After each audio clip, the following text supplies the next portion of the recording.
Turn the mic up. Yeah, I got the remote. Oh, don't start.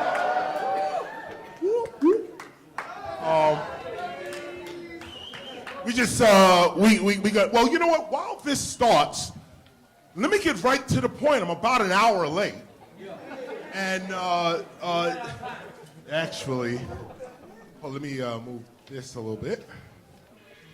We're going to talk about hip hop today. And you are in one of I would say, I just ran up here too. I'm just catching my breath. As you can see, I'm like sweating. But this is the greatest because it is a real honor for me to be here today talking to you because you're looking here, of course, you know, it's been 30 years. I started since 1985, and actually 33 years. But the thing is that I've been able to see over a 30-year period that these lectures, these type of talks, people leave here, some leave here, and they do great things. Some just take an election, it's good.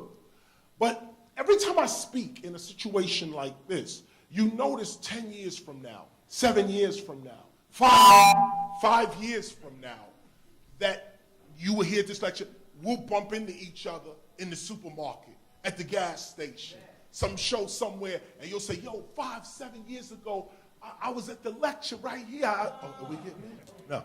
They say, yeah, I was at the lecture. Today I own my own firm. Now I'm a medical doctor. Now I build houses for a living. Now I'm an MC. I'm a b-boy. I travel everywhere. And I get this often. I say this to you to let you know that you're in a real special situation right now. Yeah. Not just because we're having this lecture, but what we're going to talk about is culture and what that means to your mind, to your being, I should say. Just waiting here. If this is not happening, then I'll We're trying to make it happen. It's all good. I could just start. And, well, you keep doing your thing. Do you want to be introduced properly? No. No? They just introduced me. Okay, yeah. It's good. I appreciate it, though. I'm just trying to do my job. You already know. All right. The internet might have already done it for you. For those that are looking at me for the first time, you can just Google. Okay. So, let's get right to the point. Hip hop. The reason you are here today, or you will find out, that the reason you're here today is because each and every one of you have the potential to be a hip hop scholar.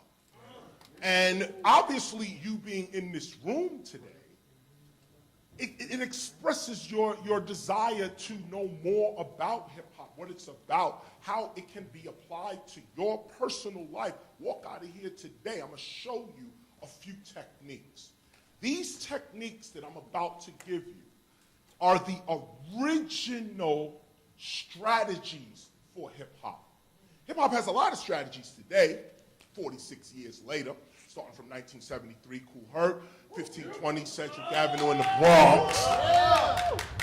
Starting right there, we get 46 years coming up on 2019. And the point here is that what we don't get, and the importance of this particular talk, is that you're talking to an originator. Now, that's not ego. Don't take it that way. This is scholarship. This is scholarship. I'm speaking at a college. This is scholarship. When you're dealing with scholarship, you have to speak to the authentic original. Everybody else can say, yeah, hip-hop, da-da-da, have a speaker come up, and there's a lot of great speakers, a lot of great artists that can also explain hip-hop, a lot of great DJs. But in hip-hop, KRS-One is the one that has dedicated his life to it. The rest of and I say this respectfully, the rest of the entertainment industry uses hip-hop for their financial gain, which is where it's at. This is what it is. But some of us have taken a vow to ourselves when hip hop first began. We said, we are not going to allow this creation to be commercialized, corporatized, governmentized. We're not going to allow, and the word is allow. That's the word, allow. We're not going to allow hip hop to be used exclusively for other people's benefit with no benefit coming to hip hop itself. This was the original concept. Now let's talk about the original real quick and we get into the techniques. Originally, and when I say originally, remember who you're speaking to or you're listening to, because my perspective is a way different from a lot of people's perspectives on hip hop. I say this to you also for those that are just hearing me probably for the first time or just catching this type of a lecture. It's important that when you're teaching hip hop, that you are learning from a person that has mastered it. This is very important. You would think it's a simple thing. Yeah, I'm going to learn hip hop. Let me learn from somebody who mastered it. You would think it's simple. No, it's not. Universities all over the world are colonizing hip hop intellectually. They're coming into the culture and claiming scholarship. This is what makes this college so important and special. You brought KRS-One to your spot. You brought KRS to your spot.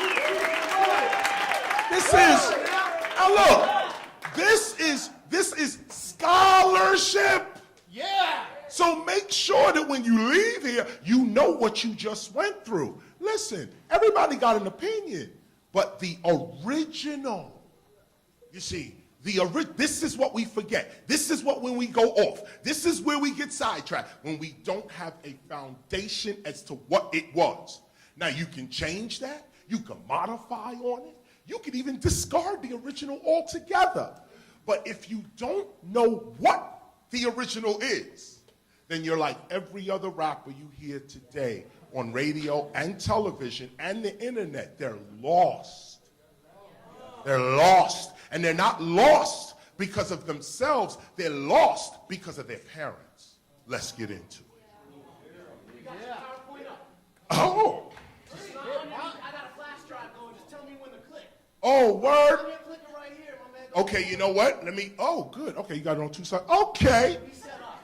Okay. So let me just finish this point. Oh, thank you. You see, I'm running out, right? So I stretched this part about originality, authenticity, and scholarship.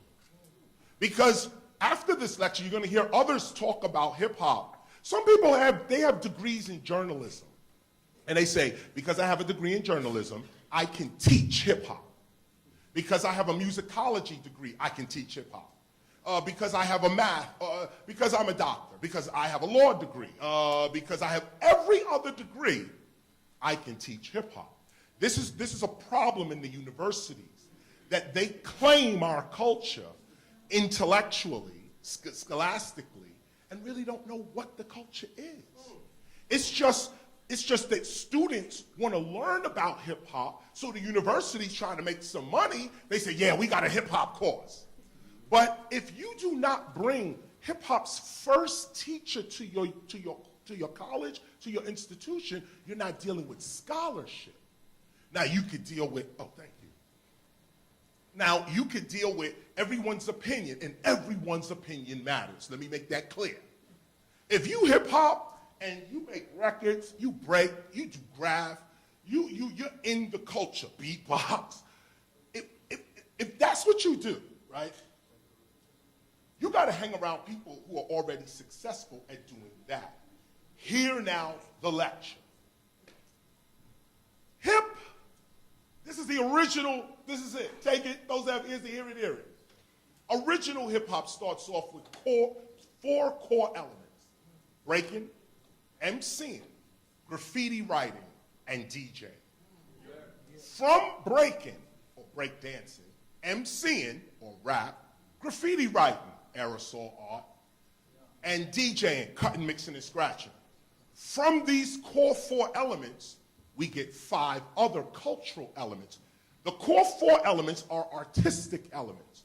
Breaking, MCing, graffiti art, DJing, artistic elements. These artistic elements give rise to 5 other cultural elements. Beatboxing, street fashion, street language, street knowledge, and street entrepreneurialism. Most people do not approach hip hop in this way, and that's why they can't get it, they can't figure it out. Because hip hop is not rap music. Rap is something we do. Hip hop is something we live. Hip hop is something we live. And this is the key part. This is the key piece. Most people are saying, I listen to hip hop. We know what that means. I use the term often. I listen to hip hop. But when you really get down to it, you can't listen to hip hop. Hip hop is a behavior. Hip hop is the attitude that causes you to rap. Hip hop is the consciousness, the awareness that makes you say, I'm a B-boy, I'm a B-girl, I write, I rap, I do this. Now, the core 4 expressions, breaking, MCing, graffiti, or DJing, they create beatboxing, street fashion, street language, knowledge, and entrepreneurial skills. Now go through these real quick. Street language, our way to speak. This is not just about rapping. We have a unique language, and I'm gonna get back into that in a minute, because MCing is really all about divine speech. It's not just about rapping on the mic. Rapping, and or should I say, rhythmically rhyming in spoken word was the original prayer. Your Bible, your Quran, your Torah were all rapped. All of them, rapped. You're not supposed to read the Bible, you're supposed to rap it. In fact, some say you're supposed to sing. And you can. The same thing with the Quran, they still sing the Quran out. Same thing with the Torah. Same thing with the Bhagavad Gita and the Upanishads. And all spiritual texts begin like this. Okay? The Ayurveda medicine out of Ayurveda medicine, Hindu philosophy medicine, out of the Upanishads, Ayurveda medicine. The first written form of Ayurveda medicine was in rhyme. In fact, before it was written down, it was rhymed first. Imagine a rhyme that expresses the healing of all nature. This is, and those that know, or should I say, those that don't know about this word, the Upanishads, these words, look them up real quick. But you'll see that hip hop, and I mentioned this, breaking, MCing, graffiti, art, DJing, these are ancient techniques. And you have to ask yourself, say for instance, if you a B-boy, B-girl, say I dance. The one thing you gotta ask yourself is, well, who were the dancers that came before me? Meaning, and not to give homage or this and that, but when you realize, this is hip hop coming to you now, when you realize that the history that you are taught, like me, I'm giving African American history.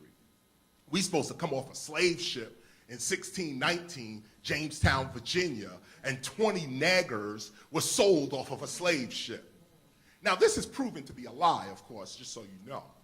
But this is what's being taught to all African American youth as their history. Now, you could go through Mexican history, Native American history, European history. You could go through all of it. We're all being lied to.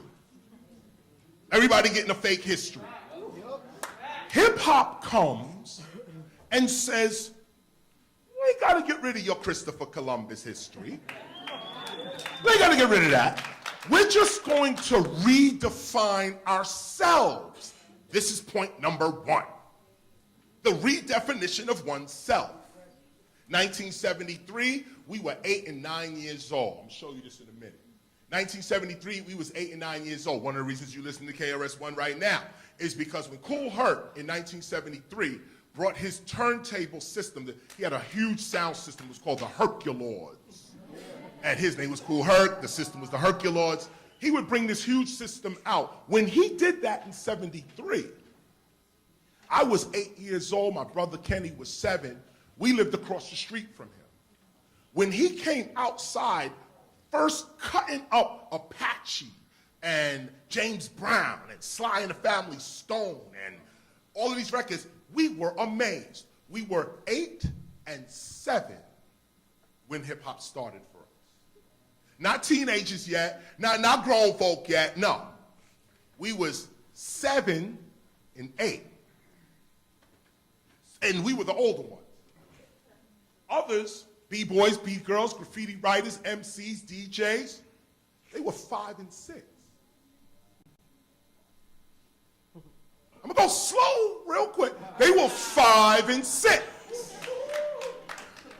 1973, the ones that were the original breakers, the original MCs, the original graffiti writers were 7 and 8 years old. Okay, now, we're 7 and 8 years old, 1973, Malcolm X is fresh on our mind. He died in 1965. Dr. Martin Luther King was assassinated in 1968. Here we are in 1973. King's blood is fresh on our minds. Okay, Shirley Chisholm, a name nobody talks about anymore. But Shirley Chisholm, the first black person to run for president. She, in 1973, while most of the African-American community was scared because of what happened to Dr. King and Medgar Evers, and they threw Kwame Ture out the country, so most African-American politicians were scared. They didn't want to get shot. Here comes this woman, Shirley Chisholm, who not only was already a congresswoman, first black congresswoman in New York, first black, here she says, I could be president, 1973. 1973. She says, I could be president. Not only a woman, black woman. I could be president. But then in her campaign, just to give you a side view on her, she says in her campaign, she says, I'm not going to win the presidency, but if I don't run, we will never get a chance to run for the presidency. She went on my wall for the rest of my life after that statement. That went right on the wall. Because you see Barack Obama today, or then, you see Jesse Jackson, okay? They are the fruits of her. If you don't understand Shirley Chisholm, you're not going to really understand Jesse Jackson, Barack Obama, Al Sharpton. You're not going to really understand them until you understand Shirley Chisholm and what the Democratic Party did to her. They didn't want women leading. I mention this piece right here because when hip-hop comes in, we're changing the whole game now. 7, 8 years old, Kool Herc comes out. He's playing his music. There's a guy called Timmy Tim, another guy named Coke La Rock, and a female named Pebbly Pooh. And there were others. But this is the first time we heard females rocking the mic. Pebbly Pooh, she was vicious, great. Pebbly Pooh, she did her thing. I'm 7, 8 years old, growing up, watching this. Women MCs, female MCs, today we call them femcs, but women that MC were more ruthless than the dudes. We don't get this much, well now it's coming back a little bit now, but back in the day, there's not no conscious rap going on here either. What it was called was reality rap. That what's going on my block is exactly what I'm gonna rap about. This was the original concept. We had no conception of being on the radio. We knew we would never be on the radio. We're rapping in the park. We're in a park.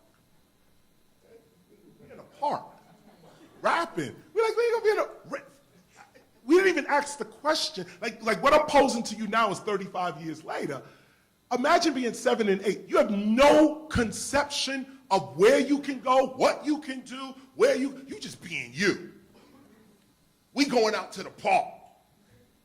1520 Sedgwick Avenue, right there, Cool Herc coming out. We hearing rap, we hearing all this stuff. We seeing people breaking, and back then also, just so you know, Bruce Lee was huge.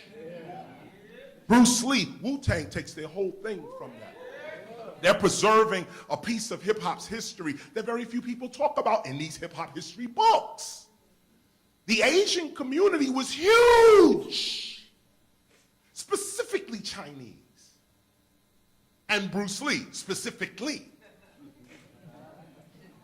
This was the guy that gave us the confidence to be hip-hop. No one speaks about Bruce Lee anymore, but I'm giving you the original. They weren't there, they don't know. This is what caused us to say, yo, we don't have to be like this and this and this. 1973, a movie comes out called Enter the Dragon. 1973 was huge. 73, Enter the Dragon comes out. We go to the theater. We in the theater. Bruce Lee comes out with this dude named Jim Kelly who got an afro. Afro? Jim Kelly? Black man? On the screen? We was right up there like this. Not to make things even worse, there's a scene, and you got to go see Enter the Dragon for your hip-hop homework. Hip-hop homework review, Enter the Dragon. But in Enter the Dragon, this guy is beating police officers. Wait a minute. This is a fantasy. A fantasy. But we gained courage. With Bruce Lee, he was attacking injustice. And he was showing certain scenes in the hood that go down, and he offered a fantastic solution, which was Kung Fu. And this caused us to look at ourselves differently from how our parents saw themselves and how society saw itself. We had friends that were doctors. I'm growing up now. I'm now about 12. I'm living in Brooklyn. 1975, 76. My first album I purchased is Bob Marley's Rastaman Vibration. I get this, and I'm putting the pieces together so you can see it. I put this on my mother's turntable, played them Rastaman Vibration, yeah, positive. I'm 12 years old. I'm checking this out. I'm like, this dude is hot. Play the music over and over and over. So now I'm developing my style here. I'm developing the style. I'm there at Cedar Park, 1973 to 75. We leave, we run to Brooklyn, we're living there, so on, so okay. Now, a guy named Grandmaster Flash. In 1976, Grandmaster Flash came out with a concept that literally changed the world. No one talks about this. Why? Because it's not mainstream scholarship. You see, this is the difference between hip-hop scholarship and the nonsense. We got all that. Here's the difference. This guy named Grandmaster Flash, first his name was DJ Flash, Flash Gordon. Now remember, I'm still talking about my development here in hip-hop, but here comes Flash Gordon. We in the street in the park.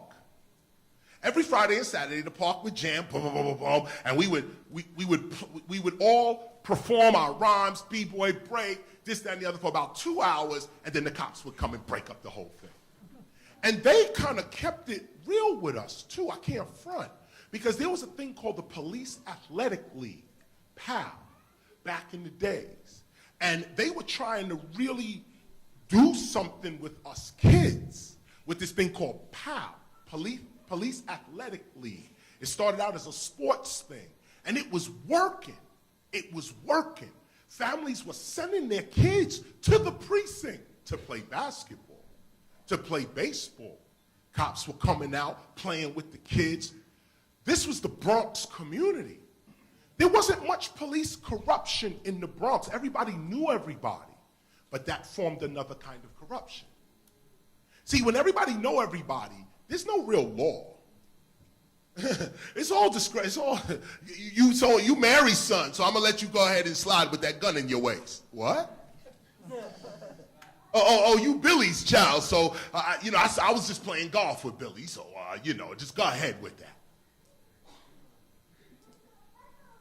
This is where the corruption comes in. Not so much just with police. Police was trying to help us. I know that sounds crazy, right? No, remember, Police Athletic League. They were trying to help. Guess what? The cops that were trying to help us got fired. Just want to make that clear in hip hop's history. Go further, the church.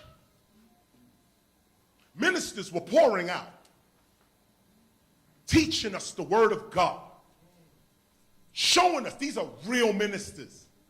I can't even call their name anymore. They're not there. They're gone. No support. Nothing. These are people you never going to hear about that made hip-hop what it was. They're unnamed. They're the unnamed people. But they were all over New York, all over the tri-state area, Connecticut, Jersey, New York. They were all over, and they were running around. They were police officers, teachers, and ministers that were trying to save a generation. These people were systematically taken out of the community and replaced with that nonsense. This is not in your history books because ain't nobody talking about it. Okay? You're going to get it now because this is what I'm talking about in terms of culture and what hip-hop really is. Hip-hop is a culture, not a music. So when you discuss hip-hop, you're discussing the lives of real people. What happened to our whole community? In our community, everybody is everything. We have lawyers, doctors, police officers, architects, thieves, criminals, drug dealers, in the whole community. Everybody know everybody. Don't front. Everybody know everybody. But there was a rule. If you was a graffiti writer, you don't write on churches. If somebody catch you writing on the church, other graffiti writers will beat your ass. No. You a graffiti writer, you don't write on private property. That was a rule. He said we write on public property. And there was a rule. There was a rule to that. There was an ethic to that. There was an ethic to that. My point to bring this up, before I get to this, my point to bring this up is first I want you to understand, in hip-hop is one family. And we have everybody in the culture. Everybody. If hip-hop would unite itself, we'd solve all the problems in the United States. Listen to what I just said. If hip-hop would unite itself, we got a government. If hip-hop would unite itself, every profession in the United States would be united too. This is a simple thing, but we live in a society based on competition and not cooperation. So when you live in a society that is based on competition, unity is impossible. If unity is impossible, order is impossible. If order is impossible, law is impossible. So here we are now, growing up, 1980. Wait. 1976, go back, Grandmaster Flash. Here we are growing up, 1976, Grandmaster Flash. And here I am again, trying to figure myself out, trying to do, what am I, MC, this, that, but. We get the cassettes of the Furious Five battling the Cold Crush. The Cold Crush 4, another group, Cold Crush Brothers. This is the seminal rap group in hip-hop. These are the first dudes. It was 4 MCs and 2 DJs. These are the guys that started the concept of storytelling. Like, I went downstairs and then, the stories. Okay, Slick Rick style, okay? These were the guys that had the synchronicity, going where four guys would rhyme at one time and then break off into one, similar to what Run DMC did. When you look at Run DMC's bio, they always give credit to the Cold Crush because those are the first tapes that they were getting. So this group, the Cold Crush, and this other group, the Furious Five, they would battle each other. And they would go back and forth, and a huge crowd would come up and spend $10. Actually, they would spend 50 cents is the cost. Later on, it became $10. But 50 cents, they would spend the 50 cents. When hip-hop gathered in 1976, everybody was down. This is not 1973, where we could only play for like 2 hours, and then the cops would come and break up the whole thing. And often, let me also add this to the history. We were illegally, though. Okay, let me say this. The DJ would go to the pole, the light pole. Okay, you know the light in the street? The DJ would go to the light in the street and go to the base of the light and rip off the cover, crime, then take the fuse out of the street light and put they used to have these light bulb things that it was like a module. You screw it in the light, and it had 2 outlets and another light bulb. We would take that and put it into the city light. That would be the power. The power would come up, we plug all our stuff in, and we start jamming. The cops would come by like, are y'all crazy? Huge people outside, everybody jamming, and we taking city power. I want you to see this, because this is the real of it. You got a community of people trying to grow up and express themselves, and as we do that, we're breaking laws. You see, this is a tough thing to say, really, to young people as well. This is not nothing to brag about. Nothing to brag. I'm telling you the truth of how it started. Not drug dealing and guns and all that. No, simple little things. Ignorance, like you don't even know. Look, I'm just going to go ahead and take this power right quick. Nobody going to lie. I'm just going to go. This is it. We used to go to the train yards, trying to express ourselves. You write on the train, that's a crime. Here we are writing on the train, big top to bottoms, all on the side of the train. It got so crazy that Mayor Koch, the mayor at the time, declared a war on graffiti in New York. It was the biggest war in New York. Graffiti artists were writing "Dump Koch" on the side of trains. The train would ride across the whole city with "Dump Koch," the mayor, on the train. He sent out a task force. He tried to clean things up. They changed the whole trains. And New York City actually praised the graffiti writers because of graffiti writing on the old trains, New York got new trains. And these new trains, you couldn't write on them. Although my man Cope, too, he did his thing. However, you couldn't write on those. You couldn't write on the street. So here's what I'm saying. What I'm saying is that to be yourself, there are consequences. Not that I am urging you to indulge in illegal activity, but I am speaking the truth, so be mature. The truth is, there are consequences to you being the real you. Our parents could not be their real self. The consequences were too big. But their children popped up and said, no, I'm going to be who I am. Even if that means death. Even if that means prison time. Even if that means college. Notice how I put prison with college? Y'all didn't get that. Even if I be, meaning, even if I have to do something different, I'm going to be me. So, here's number one in culture. Do you have the courage to be you? This is hip hop. Before we get to the rap, before we get to the breaking, before we get to the artistic expressions, what caused all that to happen? What was the cause of it? The cause of it was, I'm going to be me no matter what. be me, no matter what. What is that no matter what? I may lose my job. The real me may get fired. I walk up to my boss on Monday. I don't like you, and I never did. That's the real me. You get out of here. But are you going to be the real you? The real you might mean a divorce. The real you might mean marriage. You see, what is the real you?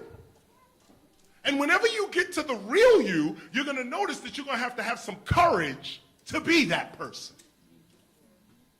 This is why hip-hop looks so gangster as it does. We ain't gangsters. We're just courageous. We're not afraid. That's the issue. We're not afraid. But fearlessness can get you hurt. Be clear. Be clear. Fear is in nature for a reason. It protects you from harm. Those that are fearless go right up against harm with no problem. I don't know if that's wise. I don't know if that's smart. But it's the truth. It's the truth. Do you have the courage to be you? Now, after you get through that hurdle, I am going to be me. It may mean I'm going to get kicked out of my house and I'm going to live homeless. It may mean I'm going to have to do this. But I'm going to be me. After you make that decision, here now the second piece, the hip-hop 1977, 78. Here's now what starts to happen. These little kids who were 7 and 8 and 12 and 13 who said, I'm going to be who I'm going to be. This is me. I'm going to be me no matter what the consequences are. Those 12-year-olds and 13-year-olds that said that, first of all, they had no money, no education, no family hookup, no inheritance, nothing. We're sitting outside, me and my man, and I'm just a figure. I'm using myself as an example of millions of people. So it's me and my man right here. We sitting out on the stoop. We chilling. And this is how hip-hop begins. This is the point. We chilling. I say, yo, spit a rhyme. He says, yo, I'll keep on bringing and singing it to your ears, or ringing and steaming. They say, yo, that shit was corny. Now let me show you what's happening here. We broke in the street with nothing. Broke in the street with nothing. Two broke dudes standing here. One says, I'll keep on bringing it, singing it to your ears, or ringing. Somebody else go, that's corny. Now both of us remain in poverty. I'll show you this right.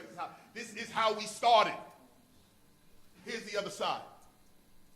I'll keep on bringing it, singing it to your ears, or ringing. Yo, that was the greatest rhyme I ever heard. Say it again. I'll keep on bringing it, singing it to your ears, or ringing. Yo, that's the crazy right there. Yo, listen. That right there, we need to record. Yo, you are the greatest. Now, look what just happened. Now we both broke. We both ain't got no money. But because I acknowledged my brother, he gets value from my complimenting him. I acknowledged him. We both broke. We both ain't got nothing. But he expressed himself, and I acknowledged it as something great. He expressed, I said it was great. He expressed, I said it was great. The news didn't say it was great. The radio didn't say it was. Nobody even heard us. We're sitting down with no money, nothing. I acknowledge my brother, and I say, yo, you're great. That rhyme was hot. Now I'm standing next to somebody who's great. Why? Because I told him he was great. Look at, this is how hip-hop begins. He's sitting there. We sitting there right here. We sitting there. Yo, you great, man. I think you need to, now here's how it go. So now the both of us get up off the stoop. I'm walking with greatness. So I'm walking. Walking with my man right here. We meet somebody else. Walk up on somebody. Say, yo, spit that raw. I'll keep on bringing this singing into your ears a ring. Yo, you ain't hear that? That was the crazy right there. Yo, you hear? That was so live right there, yo. Now, the third person don't know whether that rhyme was good or bad. It has nothing to do with the rhyme. It has to do with this dude over here saying, yo, he's hot! Yo, he's hot! Yo, he's hot! Now, when you get your friends to say that about you, this is where value begins. Again, we're broke in the hood with nothing. He spits his rhyme. I give him the acknowledgement of greatness. We both get up, walk. I'm walking next to greatness. I feel good because I'm walking next to the great. I don't have to be great. My man is great. This is hip hop from the core. I ain't got to be great. My man great. Yo, he ain't chilling. Yo, ain't that high up. So here's the third guy now looking. The third guy don't know nothing. He don't know nothing. But this first person is telling him, this is where it's at. Yeah. Then he says, yo, really? That's what it is? Yeah, listen, give me $5.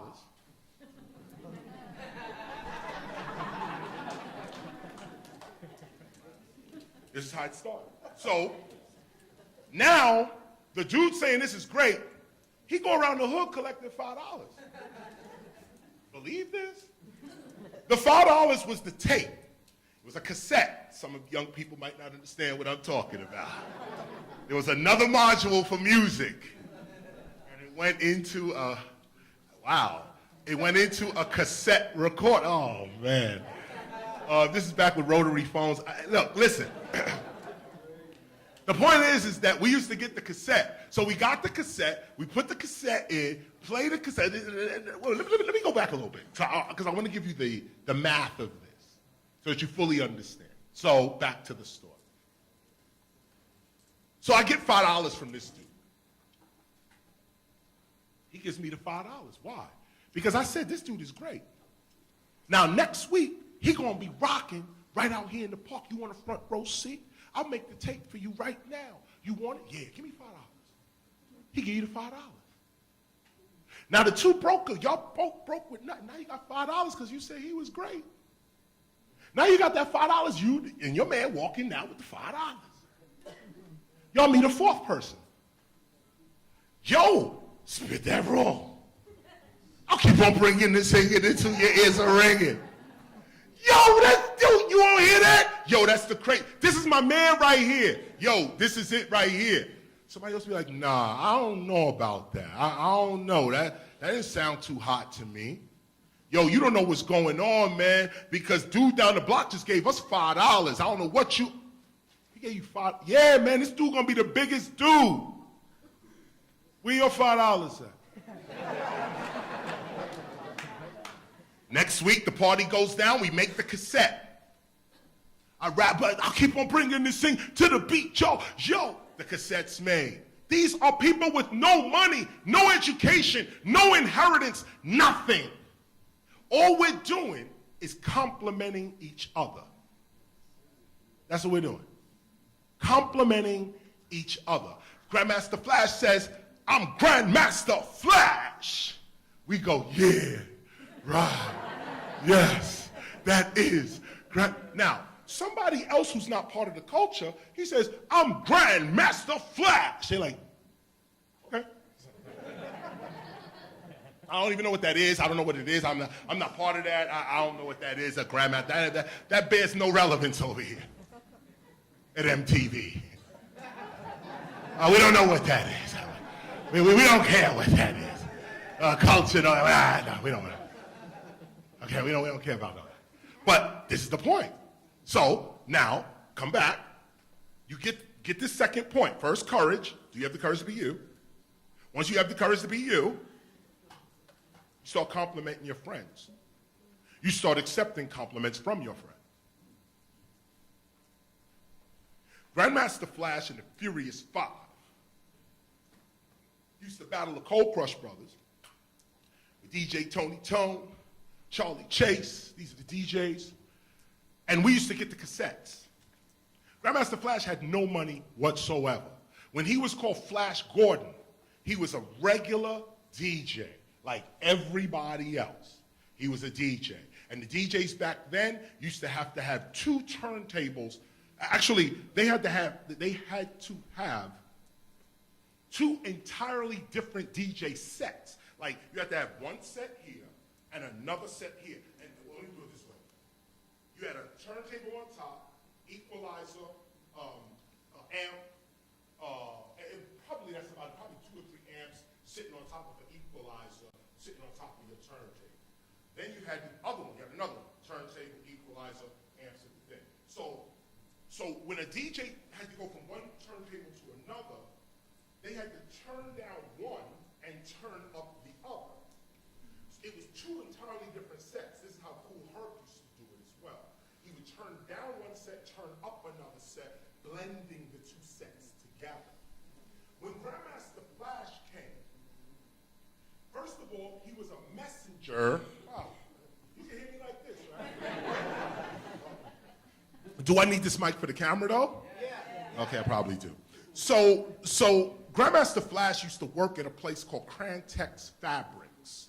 Crantex Fabrics. It was a fabric store. He was a messenger for Crantex Fabrics. He used to send, whatever the delivery was, to another location. This is Flash. His name was Flash Gordon, is what he called himself. He was a DJ. And so he's doing this bike messenger thing, and he couldn't afford the mixers that were in the store. There were mixers in the store already, but he couldn't afford them. And the mixers didn't have crossfaders. They were all up, and because they worked on the same thing, turn one down and turn one up, turn one down and turn one up. That concept. DJ Flash was riding his bike, as the story goes, and he was riding through a junkyard. And this is the third piece right here. He's riding through a junkyard, and he sees on the side a mic toggle switch where you turn, it was on and off. Now stop here for a minute. This guy, Flash, was a certified electrician who couldn't get a job because he was black. Now, I'll say that again. This guy, DJ Flash, was a certified electrician, went to school for electronics, but could not get a job because he was black. Couldn't join the union, couldn't do nothing. So, he took this mic toggle, this on and off switch, rewired it to be right and left. When he did that, not only did he redo the mixer, but his technique was this. He said, every DJ, when they cue a record, pulls it back and lets it go. But the DJs don't let people hear them pull the record back because they say that's an aggravating sound. You don't want to pull the record and hear that. So they only let you hear when they let the record release. Flash said, we're going to let the people hear the reverse as it's happening. So when the record played, his favorite record was Good Times by Chic. Good times, these are the good times. Flash would be in the park. Man, you can't imagine all DJs, okay, are turning up a set and turning down a set. They are blending their mixes, and this is rocking the party. Flash comes out with a toggle switch that he's not on and off, but now right and left. So he clicks to the left, he got this turntable. Click to the right, he got this turntable. Then he's going to let you hear his cueing. So his cueing for him was a drum roll. Boom. I'm going to let you hear the DJ cue, and all DJs went, zoom. But they only let you hear the zoom. Flash said, listen to the zoom. Killed it. Everything stopped. Every DJ had to change their game. Everything stopped. He went from DJ Flash to Grand Master Flash. This is why we call him Grand Master. This dude came and reconfigured what a mixer was supposed to be. He did not bring, he didn't let the mixer tell him who he was. He told the mixer what it was going to be. This is the third part to hip hop. This is the third piece right here.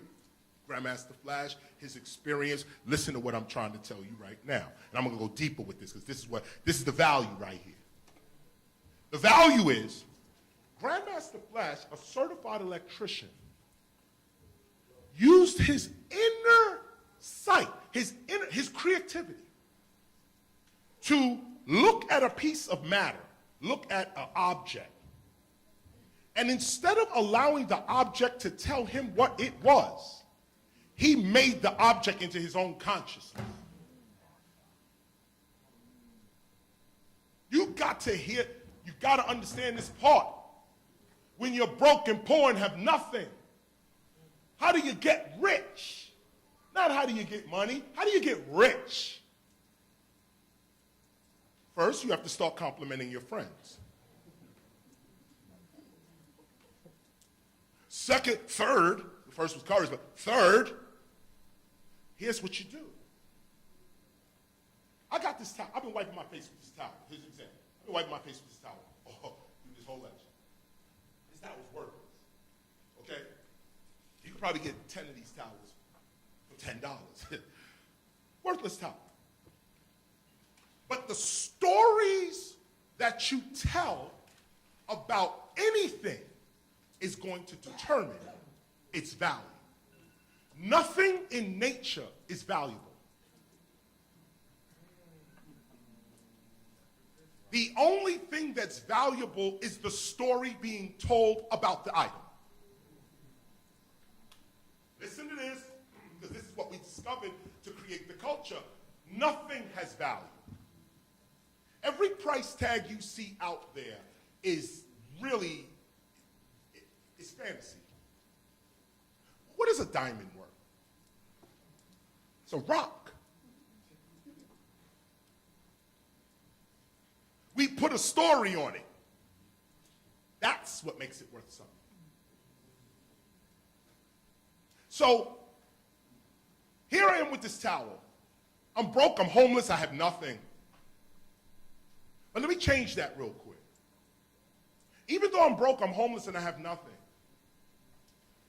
I wipe my face with this. You know what? I'm going to tell a story about this towel. Ladies and gentlemen, let me introduce you to the worthless towel. This towel used to be $1. You get 10 of them, $10. But KRS-One just wiped his face with it. I'm in a historic event right now. I'm chilling. I'm here. I'm giving a lecture as I wipe my face with it. This now becomes the physical evidence of our gathering here today. This towel is now going to be the evidence of our gathering. Anybody who possesses this towel possesses the authority of this gathering. Now we laugh because of course I'm being silly here.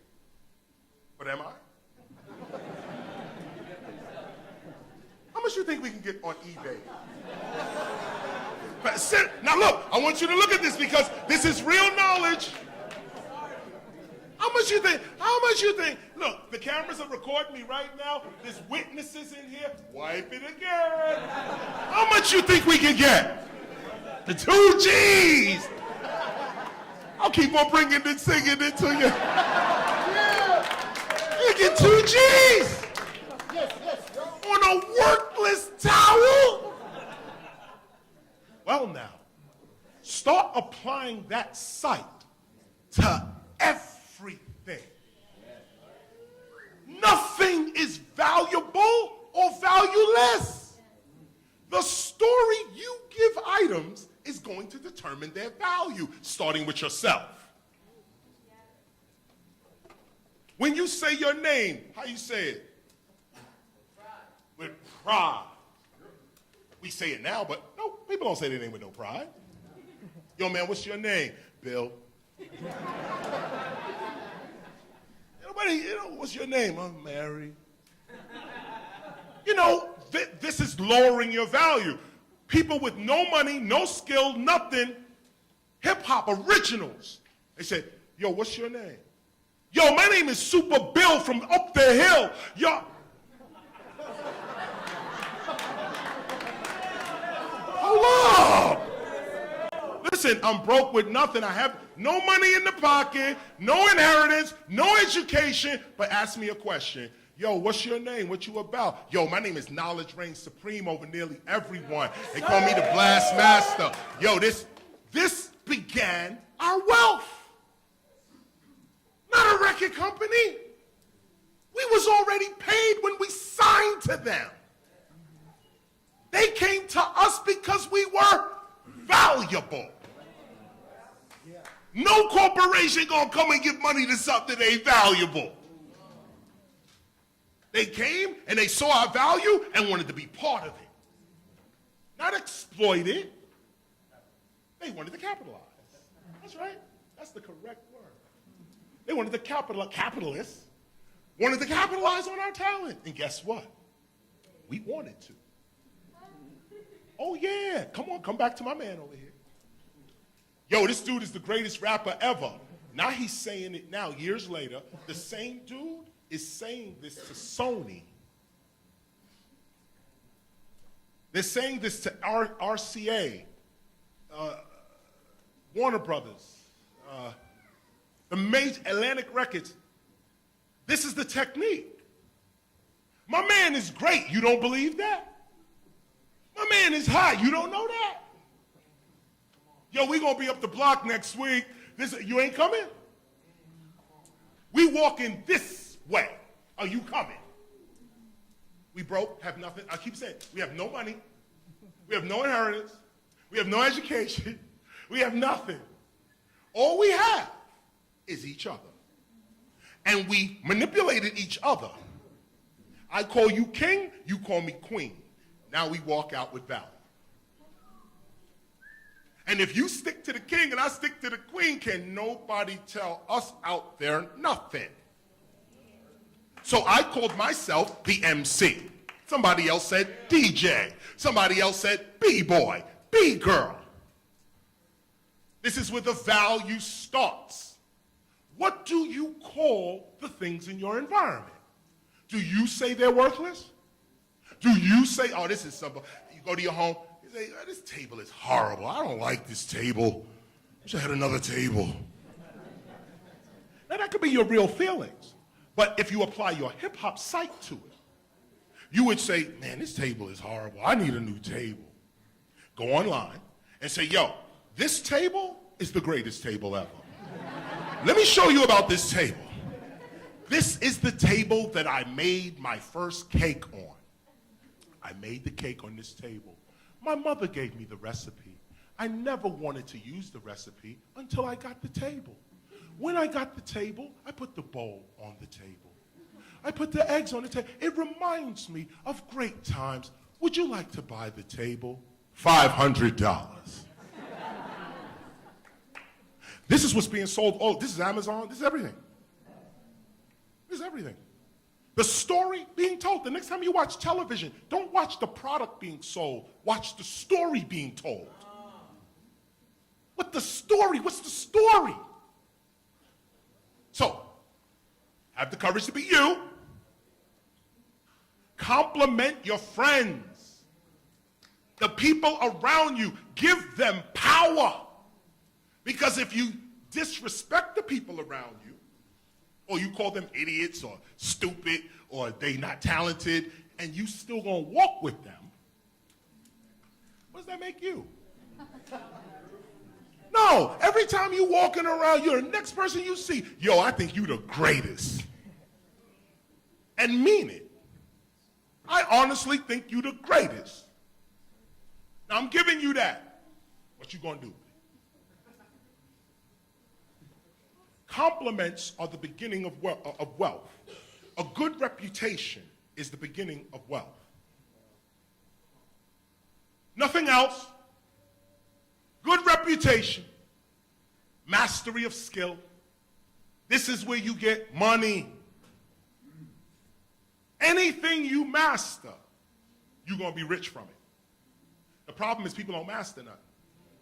We get into it for a little bit until we get a little satisfaction, then we leave it. But if you would master something, anything, let me tell you, listen to my words, y'all. If you mastered this, you say, yo, this is me. This is my life purpose. Look at this. This is my life purpose. Be doing this. This is my life purpose. This is what they say, what the hell is this your life purpose? You swinging a towel, you got to be silly with it. Yeah, this is my life purpose. Now, if I master this, somehow figure out how to get this thing flicking, I'm going to be rich off the towel. If I master the podium going to make me rich. Anything you master, any skill that you master, and I mean perfect it, you know everything about it, you can perform it, you can do it. Anything that you master is going to bring you money. Money, not just value, money. Masters are chased by money. Apprentices chase money. The one who is learning, the student, you chasing the money. But when you become the master, the money chases you. And what you want is the money to chase you. You don't want to chase money. You want the money chasing you. That means you have to master your skills. Whatever skill that is, master it. And then the money comes. Now, what's my timeline? What am I? What time? Ooh. Time flies.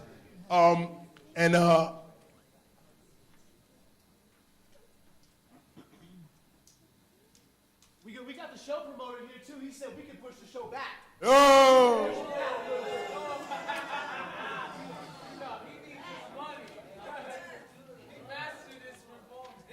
No, this is it here. This is the master. This is the mastery of the performance right here. I don't have a. Oh, you said it's not like that. You have to click it, right? Yes, sir. All right. Skip that. This is the temple. By the way, this is. Let me do it from this side. Okay. Skip. This is about the temple of hip hop. Usually when I start lectures, I start there. It's the school by which we teach from. We established in 1994, partially as a response to the over-commercialization of rap. This is what we started back in the days, 1994, all the founders. I'm not gonna get into everything we did. Please, go forward. Keep going. Keep going. Keep going. I'm talking about hip-hop's philosophical roots. Keep going. Keep going. Hit it, hit him. This is hip-hoppers. This is what I'm not giving this lecture today, but I'm getting to my point. But this is about hip-hop. Look at this. We have always approached hip-hop scientifically, like a real thing, even naming our artistic elements, artistic expression elements of the culture. Keep going. Keep going. In the mid-1980s, we realized hip-hop as a global culture with enormous potential. Being hip-hop's first philosophers, we then went on to work a cultural framework for hip-hop, beginning with its history. Go. Keep going. I had the gazelles on. I just wanted to show you that. Keep going. This is the first recorded history of hip-hop. This is one of the reasons I bring this out. Keep going. Keep going. This is go back. This is Yeah. Well, don't worry about it. Don't worry about it. Okay, there it is. Teddy Ted, Special K, Chuck Chill Out, and me. These are the early DJs. These are the guys that broke the records. Before, whoever the hot DJ is today, these were the people who had to choose what hip-hop was going to sound like. And I'll get into them later. Keep going. We're going to get to... That's Flash, too, by the way. An early shot of him at Disco Fever when he first was cutting the vinyl record. This is him at Disco Fever back in the days. Keep going. Keep going. Rocksteady crew. Keep going. Keep going. Oh, well, yeah. Go. Go. Okay. By all means, as you can see, this was from Malcolm X. But I wanted to bring this. This is where I started the lecture in 1973. Keep going. Keep going. This is just a little bio. Go, go, go. These are the books I wrote just on this science, ethics, metaphysics. Keep going. I got to sign that. Okay, here we go. Keep going. It's my man Eddie's right here. Oh, Eddie, I got you, Eddie. All right. Hit that one more time. Okay. Hip-hop, noun, a street subculture originally among urban teenagers in the U.S. I'm giving you this definition because this is the latest definition of hip-hop to the world, the outside world. These definitions are horribly wrong, but you have to first know what other people are saying about you. So I studied at Oxford for a couple, not officially. I was lecturing there, actually, and I was lecturing on the fact that hip-hop in the Oxford English Dictionary, they don't have our culture cited accurately. And this was before this book came out. My wife and I went to London to the British Museum, to the British Library, and was a part of a conference where we was putting 1,000 new words into English language. And this is the book that came of that. It was called the Oxford Dictionary of New Words, and then they added hip-hop to the English language. This is the behind-the-scenes work that we do to make sure our culture stays accurate. This is not for anybody. I'll never publicize any of this. I'm just telling you this just so you know. This is the definition that's in the book. Go to the next. This is the new, shorter Oxford Dictionary. Now, the reason we messing with Oxford, too, by the way, is because Oxford is considered one of the academic standards for English language, and really because it deals with words on a historic basis. Most dictionaries don't deal with words historically. They don't deal with the etymology of words. They just give you the definition, and that's that. But the Oxford English Dictionary also gives you the definition and the etymology of the word, where the word comes from. So in the new, shorter Oxford Dictionary, these are the words I want you to begin to take a look at. Here's the word hip. Okay, matter of fact, let me start with hip-hop and I'll come back up here. Look at this word hip-hop. Now, first of all, it's spelt wrong. Hip-hop is the name of our culture. It is a proper noun. It is a specific thing. Hip-hop should always be spelled with a capital H, lowercase I-P, no dash, capital H, lowercase O-P. It is the name of a nation. Hip-hop, originally U.S., also hip-hop, my hand keeps getting in the way. You have a pointer? A stick? A broom? Anything, I don't know. Whatever, forget it. Let's keep going. Keep my hand out of this. Hip-hop, reduplication of hip, used as a jingling refrain, conferred to hip, bebop, hop. There you go. Yeah.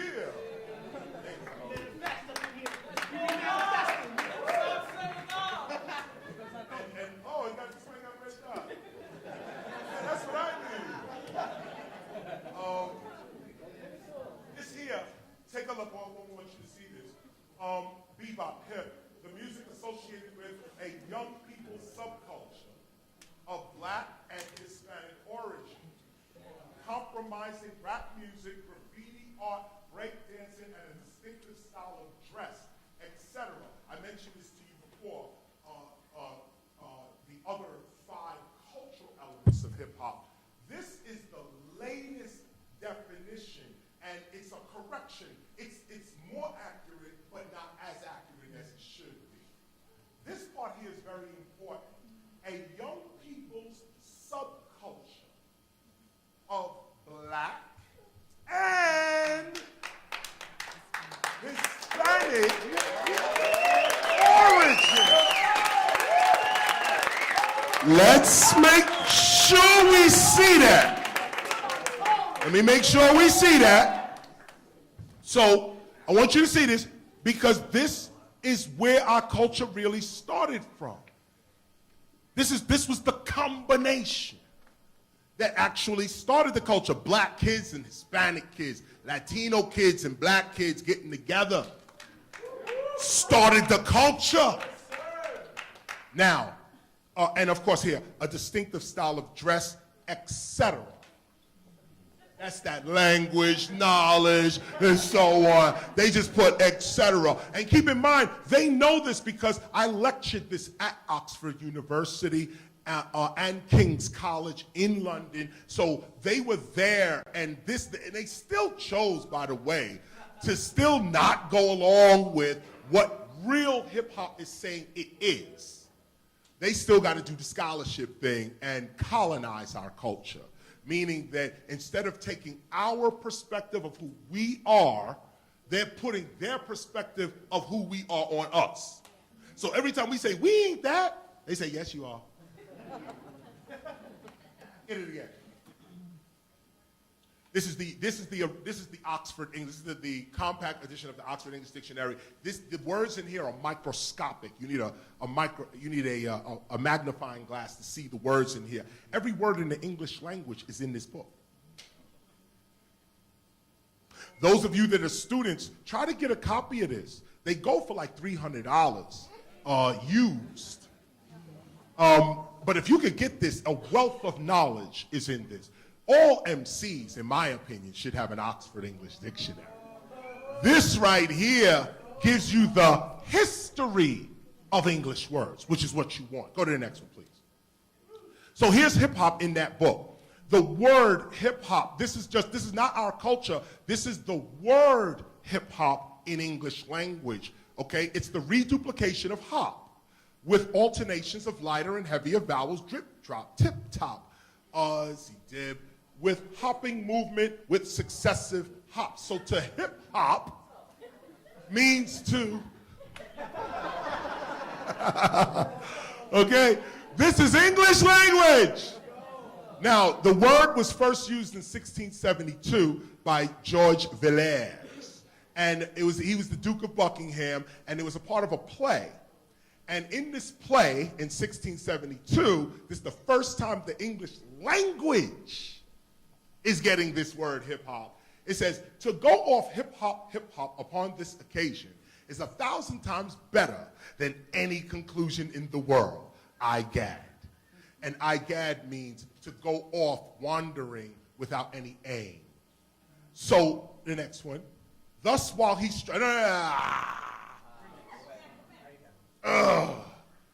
thus, while he strives to please, he's forced to do it like Velasquez hip-hop in a single boot. So they're saying, he's forced to hip-hop. He's forced to live. That's the thing they're trying to say. He's forced, whatever's going on in his life, he's forced to live in a single boot. Keep going. The reason these etymologies are important, and I just said this, hip-hop is spelled as a capital letter. Keep going. The reason these etymologies are important is because we're dealing with our culture. Other people who are objective to hip-hop, outside of hip-hop, they can have these opinions of hip-hop, and of course the word hip-hop already was in the English language. We took the word and redefined it. I'm giving you what the original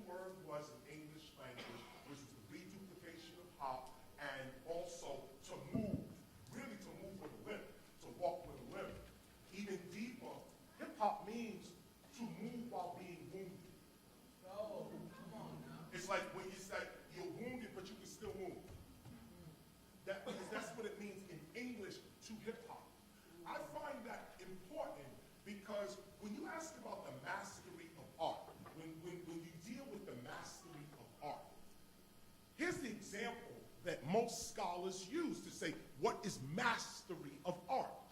And the mastery of art is that if you have two artists, and this is the hip hop of it, if you have two artists and you tell the two artists, okay, I want masterpieces out of both of y'all. I need to see oil paint masterpieces out of both of y'all right now. So one artist, you get all the paint, all the brushes, all the canvases, everything. The other artist, you give brushes, paint, canvases, but you punch a hole in the canvas. You break their sticks. You pour out their paint. And then you kick them and tell them, do a masterpiece, just like the person who had none of that happen to them. So the two artists go away. The one who has all the paint, all the canvases, all the colors, everything comes out with a masterpiece, a straight masterpiece. Then we go to the one whose paint was poured out, punctured canvas, no broken brushes, and they came up with a masterpiece. Now, which one of these masterpieces is the masterpiece?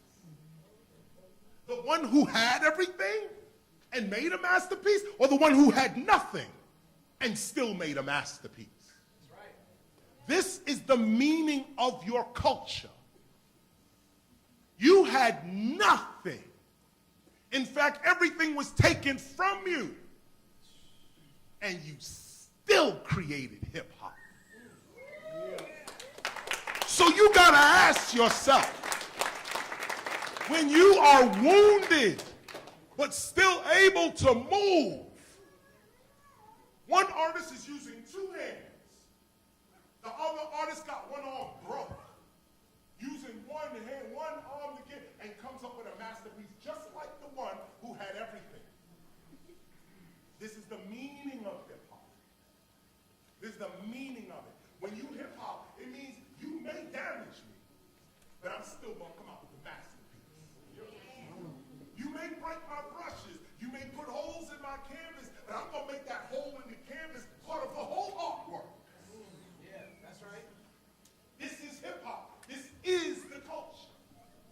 Go to the next. This here, hip, these are spellings. Keep going. Hip hop. Look at the spelling. Okay? That's hip hop as consciousness. Spelled as one thing, capital HIPHOP. It looks like HIPHOP. But it's hip hop. Our unique collective consciousness, the creative force behind hip hop's elements. Hip hop is the name of our lifestyle and collective consciousness. That's what this is. That's the collective consciousness of hip hop. All of our minds united. Go to the next one. This is the hip hop I was explaining. Capital HIP space, capital HOP. The creation and development of breaking and scene, graffiti, art, DJ, and beatboxing, street fashion, street language, street knowledge, and street entrepreneurialism. Hip hop is what we call ourselves and our activity in the world. Hip hop is the name of our culture. Go to the next. Lowercase hip hop. Rap music product and those things and events associated with rap music entertainment. Hip hop. Hip hop is a music genre. Now, this is scholarship on your culture. These are the three spellings of hip hop. When you are writing about the culture, you can use these spellings and people will know that you are a scholar of the culture. Those that, and I say this to you because many magazines and publications have already adopted it. Because you'll see more of it as more publications come out over like a 5-year period. You're going to see more of this. But a lot of publications are moving away from lowercase HIP, HOP, and not because of this, but because they're coming into their own consciousness. And they're realizing that we are a specific community of people. You spell us with a capital H. Keep going. Hip-hop culture. Notice the hip-hop and the culture with a K. The name of our unique community of consciousness, guided by the principles established in the Hip-Hop Declaration of Peace. I'll get back to that. Hip-hop culture is the manifested character, patterns, beliefs, and arts of our collective consciousness culture of hip hop is the manifested character, the manifested patterns, our beliefs, our rhythms, collective consciousness of us, hip hop. Keep going. This is the Hip Hop Declaration of Peace, by the way. Go ahead. Yeah. And I'll get back to this. Keep going. This is some of the artwork that was done. Let me just say this real quick. The Hip Hop Declaration of Peace is a document that we put together, everybody in hip hop, most of the founders. I just want to mention all the names. It was like 300 of hip hop's founders got together, and we went to the United Nations under Kofi Annan, and we declared hip hop an international culture at the United Nations. And what we did was we put forward a document called the Hip Hop Declaration of Peace, which had 18 principles with it. And the UN accepted it. And they said this was a model for a culture around the world. It was one of our greatest achievements, dealing with hip hop. But we had to keep it low because there are enemies to the culture. They don't want to see it. They don't want to see us unite. So we're waiting to 2021 to actually announce this. Believe that this is 2001. In 2001, we were at the United Nations, and we declared hip-hop an international culture. By the way, UNESCO also sponsored the event. And it was important that UNESCO sponsored the event because UNESCO is the United Nations Educational, Scientific, and Cultural Organization. It was important that we got that endorsement from UNESCO because UNESCO is the ones that says this is a culture, that's a culture, we recognize that as a culture, we recognize. So UNESCO was like, yep, hip hop is a global culture and we accept the Hip Hop Declaration of Peace. That was UNESCO. And then the United Nations jumped in and said we accept it as well. This happened May 16th, 2001. And we did it specifically on Malcolm X's birthday, May 16th. Go to the next one. Go to the next one. That's the document. Hip-hopian. This is where we begin. I can't even get it. I'm going to here all night. Hip-hopian, okay? Homo hip-hopiensis. Okay. All right. Okay, now let me hit you with this real quick because this is part of the scholarship that most people can't get to. But this is important and it's true. Hip-hopian, Homo hip-hopiensis, an ancient hip-hop, born with an inquisitive thirst for art, dance, writing, music, and invention. Basically, graffiti, breaking, MCing, DJing. Hip-hopians are our ancient ancestors. The ancient ancestors of those that practice hip-hop today, of those that practice us, the ancient ancestors of us, we call them hip-hopians. I'm going to show you how to see that. Hip-hopians, in a modern sense, are citizens of hip-hop's global culture. So if you consider yourself a citizen of hip-hop culture, you are a hip-hopian. And not only are you a hip-hopian, but this is connected to its own ancestry. Keep going. That's Homo hip-hopiensis, just as an example. Keep going. Artists. Human beings don't begin as tool makers, hunter-gatherers, killers. Humans, our humanity, hip-hop, begins with art. This could be backed up by paleoanthropology, genetics, geography. You can any science you want to go to. The latest fact on this is that human beings were artists at the beginning. Soak this in for a minute. The first human was an artist. The first human was an artist. Keep going. Go. Okay. Hiphopia, the name of our spiritual, socio-political, and cultural environment. The true home of hip-hop, which is not physical. Keep going.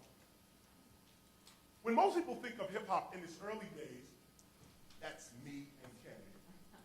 When most people think of hip hop in its early days, they tend to visualize mostly young black and Latino kids breaking, rapping, doing graffiti on the streets of New York. And while this cultural image is somewhat accurate, hip hop has also had a profound philosophical aspect to its cultural development from its very beginning that has always been ignored and marginalized by corporate interests in an effort to exploit hip hop, notice the spelling, as a commercial music genre. The truth, however, is that right along with the birth of breakdancing, rapping, and graffiti art in the early 1970s, young hip-hoppers were also inventing things, reinventing things, and seeking new knowledge, new spiritual knowledge, street knowledge. Okay. No one's talking about that part of hip-hop, but this is how it started. Here's me and Kenny. 1520 Sedgwick Avenue is here. It's here. You walk down this block, and this is the building we lived in. This is 1600. And 1520 is right. Kirk lived here, we lived here. This is 1973, my brother with his wild shirt on, and me. Go to the next one. The common history of hip-hop begins on August 11th, 1973, at approximately 9 p.m. Go to the next one. In a community center, community recreation center at 1520 Sedgwick Avenue on the west side of the Bronx, not the South Bronx. Hip-hop starts in the West Bronx. At the request of his sister Cindy, then known as Pep, Cool DJ Herc, short for Hercules, a name given to him because of his size, introduced the principles of Jamaican-style DJing to the people of the Bronx. Back then, these early gatherings were called jams, and they happened frequently in the public parks of the Bronx. Take a look at the first flyer. This is Cool Herc's first flyer, and this is the flyer that got hip-hop started. It was a back-to-school jam. You don't see this. You don't see it. 1520 Sedgwick Avenue Rec Room, August 11, 1973. The time 9 p.m. to what? To the break of dawn. To the break of dawn. Look, admission 25 cents for ladies, 50 for fellas. The original Cool Herc tag given by Cool Herc. He made the flyer too, by the way. This is School's Still Out. So this was like a summer jam going back. It was August, going back to school, so on. Go to the next one. This is Jamaican style DJing. This is not Herc or anybody. This is a famous Jamaican DJ. What I wanted to show you though was this very look is what Cool Herc would have been doing. There are no pictures of him in 1973 actually doing this thing. So this is the closest picture, and it's very accurate in terms of what was going on. Notice the DJ. Here's a 40, for those who don't know, that's called 45. So it's 45 inches around. And it's called 45. He used to put that on the turntable, and notice the hand on the turntable. Okay? He's pulling it back. He's playing it again. He's doing all types of shit. He's playing the record. He's switching the records. And look at homie right here. He's getting it in. He's getting it in. As these musics are playing, he's rapping. He's doing his thing. What you got in his mouth? Okay? And this is the part I love. Her. She's so nonchalant. Okay, like just. Now, of course, this is a picture. So they just captured everybody in a quick moment. But this is a jam. People are, the music is blasting. People are jamming, and these people just like, it's a regular day. They probably getting power from her house. The power of this whole thing, they probably getting power from her house. That's why she's standing there. You get power from her house. Go to the next one. This is somebody else. He's DJing. This was the mixer back in the days. It was a 4-track. It wasn't a mixer like we had today, DJ mixers. It was the 4-track. It was the 8-track. And you lift one up, turn one down. Lift one up, turn one down. Grandmaster Flash got rid of all of this. All of this disappeared. See the amps piled up and have the thing on top. This is your mixer. It's really over here they have it. Well, he on the bricks. But, and he's mixing. The record is playing here, and he's mixing.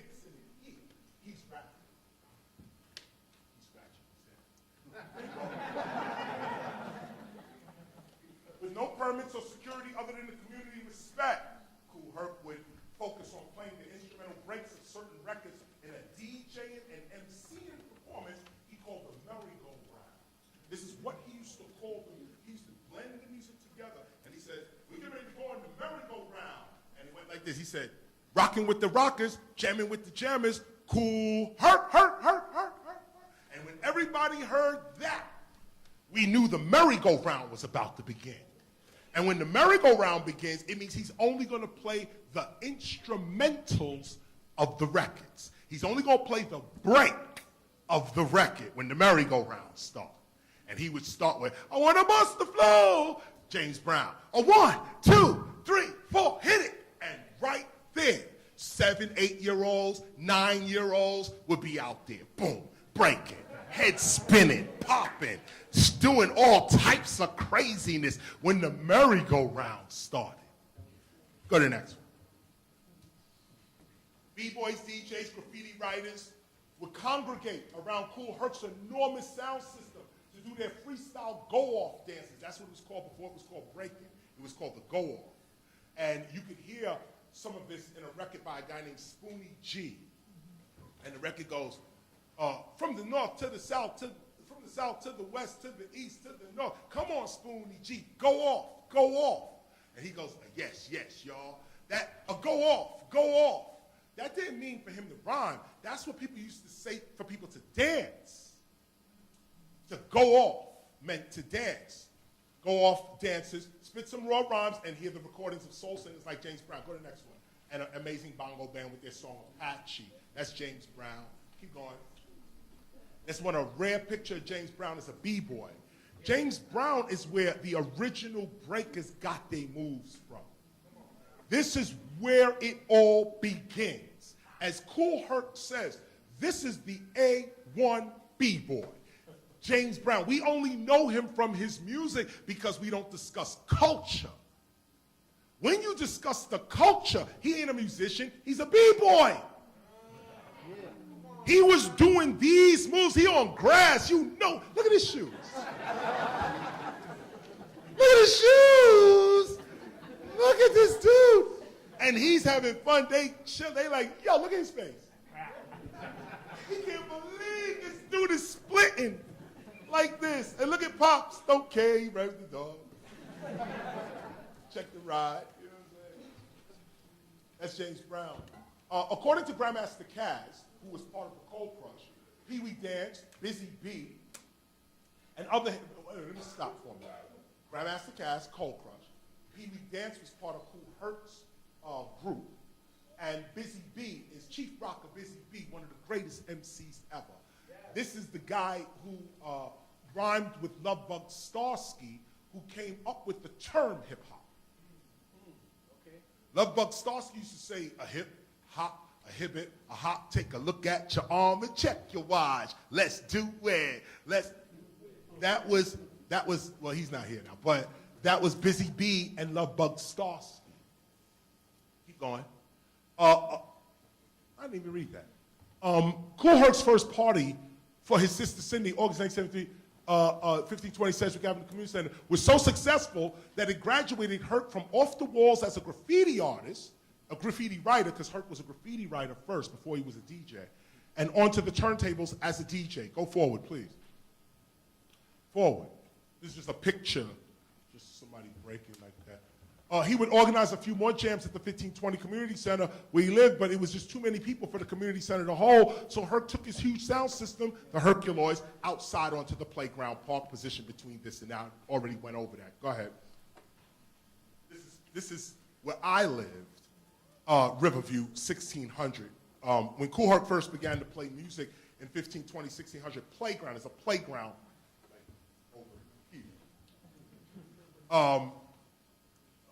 Young hip-hoppers were already rethinking their environments as well as themselves. And over the next few years, the results of such thinking and reinventing became what Lovebug Starsky would begin to call hip-hop. Keep going.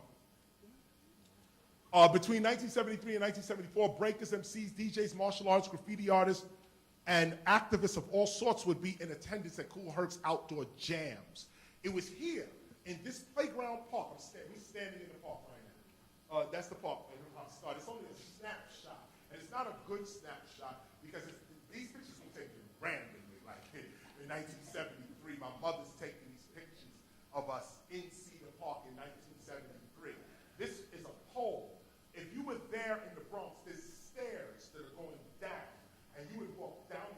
This is the railing that's going down to the park. It's going down to the park. This was a hill. There's a hill that was going up. We used to play on the hill all the time, but what I wanted to show you was that these are b-boys. These are graffiti writers.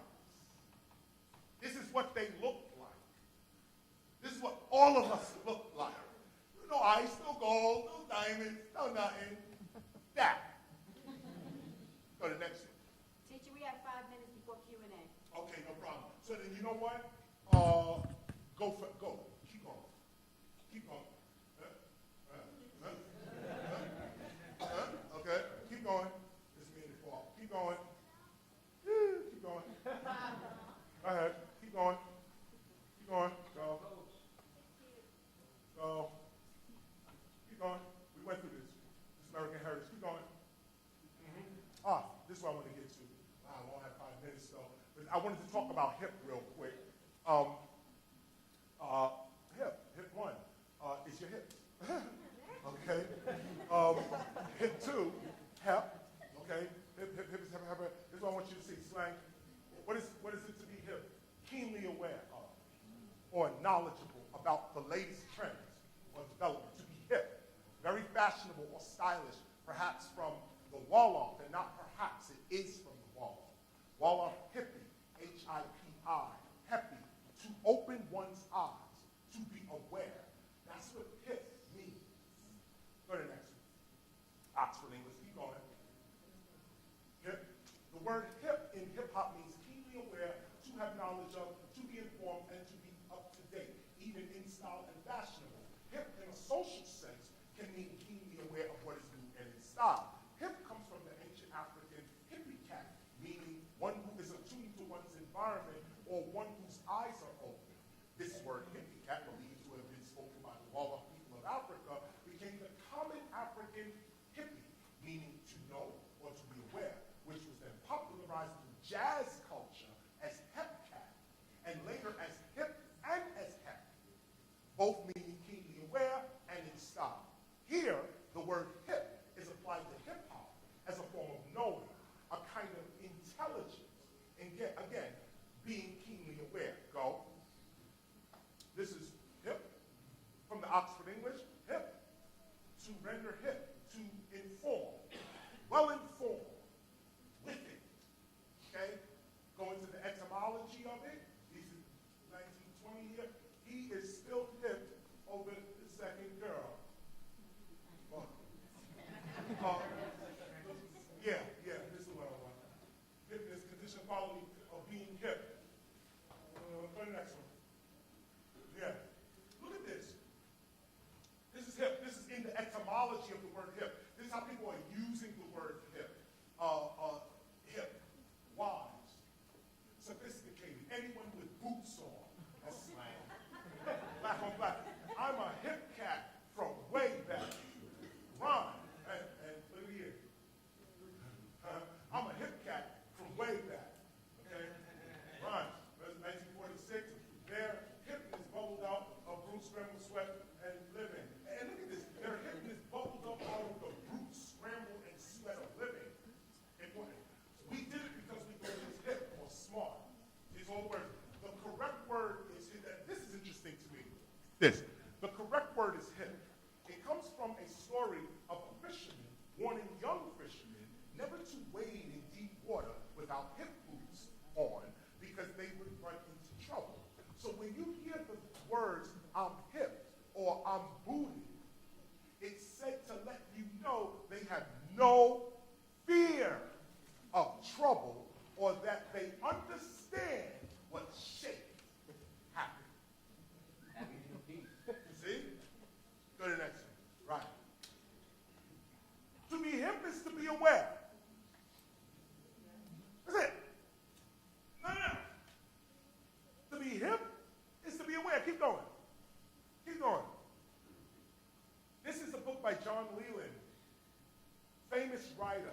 did an interview with me back in 1987 for Spin Magazine, but he did a whole book on the word hip. Keep going.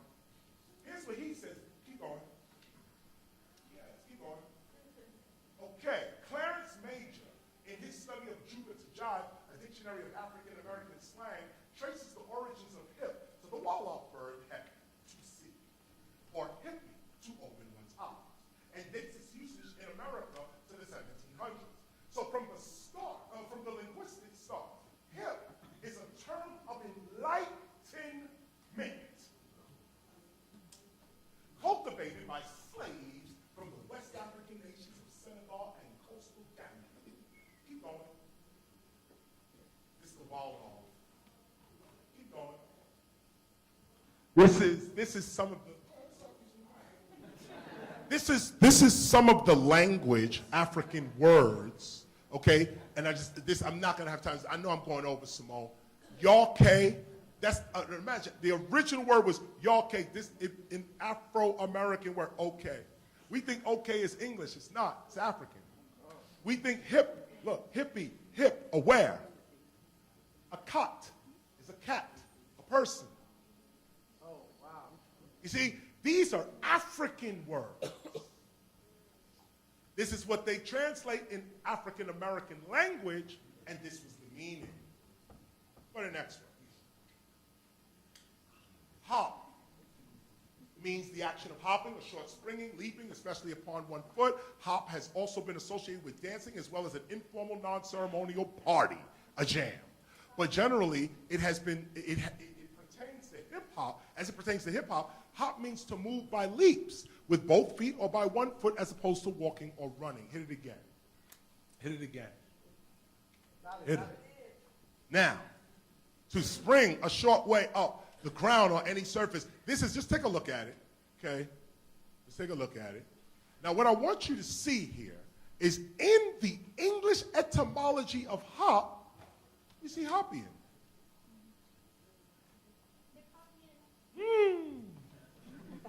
You can see how we're putting it together, how it all matches with scholarship.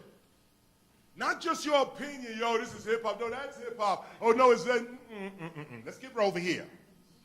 Hit it again. Hop, this is just this is a broader part of hop, and I want you to see this. Hop, what's a hop?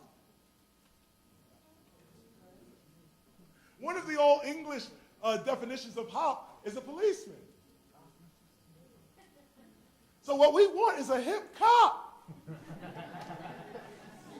We got some in here today. That's right. That's right. I walked in with one. Hit it again. I am aware of my environment. I know why I move. This is where I'm going to end because I have to. This is me in meditation. I know I put that there. Keep going.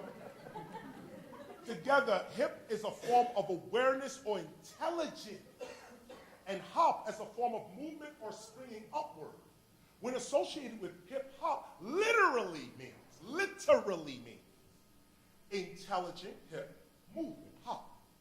Intelligence moving, consciousness springing up, or a movement aware of itself. I am hip to my hop. I know why I move. I am aware of my movements. I am aware of myself. That's what hip-hop means. Next one. I am hip-hop. Hip as awareness and hop as movement. Get it? Hip awareness, hop movement reveals the awareness of our movements. We are the awareness of hip-hop itself as a movement. I am hip to my hop. I know why I move. This is the key. This is the key. Do you know why you move? Do you have the courage to be you? We are the awareness of hip-hop itself as a movement. I am hip to my hop. I know why I move. The environment does not move me. This is the key. The environment does not move me. I move the environment. The environment does not manipulate me. I manipulate the environment. This is what it means to have a hip-hop consciousness. You are hip to your hop. When you walk, you know why you're walking. You're not walking because someone called you. You're not walking because you're tempted to walk. Temptations don't hit the hip-hop. You do things in society because you want to. No one's leading you on, dragging you over here. You don't know why you're doing what you're doing, but you're doing it. This, that, and the other. You got the mic ready? We ready? Yep. I'm going to end this. Go to the next one. Yeah. Let me end it right here. This is my man. This is J-Day, and that's nice. They B-boys. They call the Breeze team. And they used to do this helicopter thing. And he's spinning on his head. And here's me bugging. Just go to the next one. What I want to do is just, go to the next one. I'm just giving you the MCing. Go ahead, just keep going. Graffiti writing, keep going. DJing, keep going. Go ahead. Go. Keep going. Keep going. Go.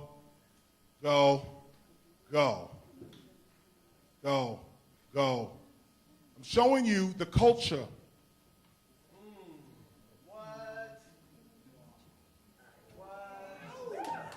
Keep going. These are Shoshone Indians. Him, them. Shoshone Indians. And that's they black friend, one horse Charlie. And this is a railway conductor. I don't know how he got in the picture. But this is, I want you to see the B-boy stance. Keep going. This is in Nevada in 1886. B-boy. This is Harlem, 1980s. The culture never leaves you. This is what I want to leave you with. Your culture never leaves you. When you hip to your hop and you know why you move, you re-establish your culture. Keep going. Keep going. That's Altabanga. Keep going. These are called Shabbatis. They were buried with kings to help them, and queens, to help them on the other side. It's Egyptian, or for those that are into Kemetic sciences. That's Kemet.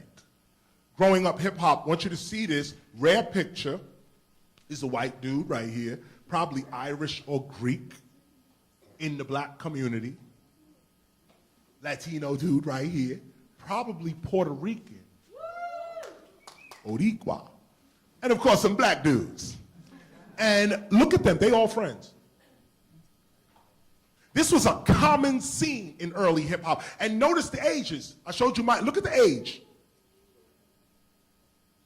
Look at the age. This is who's getting together and rethinking the world. Keep going. My Latino brothers right here. Straight up. Here it is. These are the people you're never gonna hear about in hip hop. Because they're not telling you about the culture. They're giving you this rap thing. Keep going. Keep going. Keep going. Okay, keep going. That's it. Now, what I want to do is open this up to Q&A, but I want to end on this note right here. That what I want to impart to you, what I want you to leave with here today is this. Hip-hop is not music. It is a behavior, a way to be, a style of life. It is an ancient way to be. Hip-hop has always been in the world. It's not new. We didn't start in 1973. We are the first human beings. This is what we must begin to realize. I didn't get into Homo hip-hopiensis, but maybe you'll bring me back. I can go back into all of the paleoanthropological terms that are being used today are wrong. They are giving our ancestors and your ancestors scientific terms that don't make no sense to the culture of those ancestors. They found a skeleton in Ethiopia, 2.3 million year old skeleton that they named Lucy. This woman is from Ethiopia. They named her Lucy. Because Lucy, and this is true, Dr. Donald Johanson, the anthropologist that found the remains of Australopithecus afarensis, which is what they call her, the one who found it, when they found her, the Beatles song was playing on the air, Lucy in the Sky with Diamonds. So when they found this ancient Ethiopian, they named her Lucy because the Beatles song was playing. This is how you lose your culture. 3.2 million years old skeleton found of an upright walking woman, and they call her Lucy. You heard about the Neanderthal. Neanderthal man. Neanderthal was found in Germany. The Neanderthal is an African. But because the African traveled to Germany and was found in Germany, matter of fact, the name Neanderthal, Neander is the place in Germany. It's a place called Neander.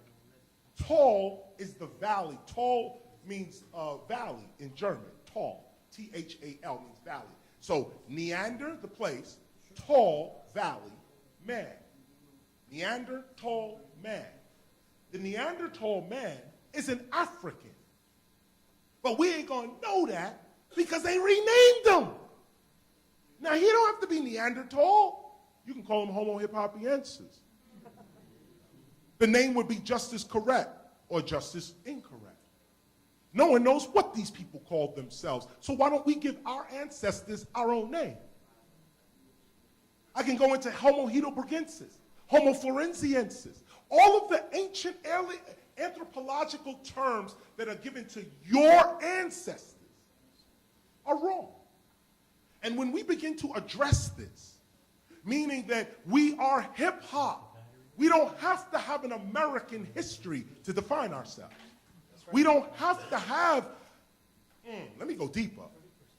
We don't have to have a black history to define ourselves, speaking of myself. No, black, white, red, yellow, that's all colonialism. When you get back to what a human is, what a being is, what intelligence is, what the mind is, you find that all these names and terms and titles, they're all confusion.